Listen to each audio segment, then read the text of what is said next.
छोटे भाई हैं और शाहिद चोई साहब वो हैं जो क्राइम स्टोरीज में सोशल मीडिया पे तहलका मचाते हैं और उनकी खबरों को फॉलो किया जाता है। इनसे जानेंगे कि वो कारे खास कौन है, इनके पास बड़ी अंदर की खबर है। चोई साहब अस्सलाम वालेकुम। वालेकुम सलाम आसिफ भाईजान, कैसे हैं आप? आरफ चोई साहब, आपके पास ये NCCIA का जो कारे खास है जिसने डकी से पैसे निकलवाए, बल्कि डकी की छतरोल भी की, डकी को बहुत मारा, ये कौन है, कहां से आया, ये प्राइवेट है या NCCIA का मुलाजिम है? आसिफ भाई, ये जो शख्स है ना, इसका नाम है ज़हीर अब्बास। अच्छा। ये एक सिविलियन है, इसका जौहर टाउन में हमाम है। ये हेयर ड्रेसर है बाय प्रोफेशन, ये अपने पेशे से हेयर ड्रेसर है। ये सरकारी मुलाजिम नहीं है सरकारी मुलाजिम और हेयर ड्रेसर है। जी, हेयर ड्रेसर है। अच्छा। ये सरकारी मुलाजिम नहीं है।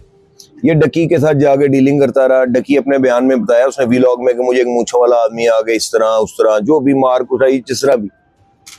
ये वो सिविलियन आदमी है, ये सरकारी मुलाजिम नहीं है, कोई एम्प्लॉय नहीं है FIA का ना।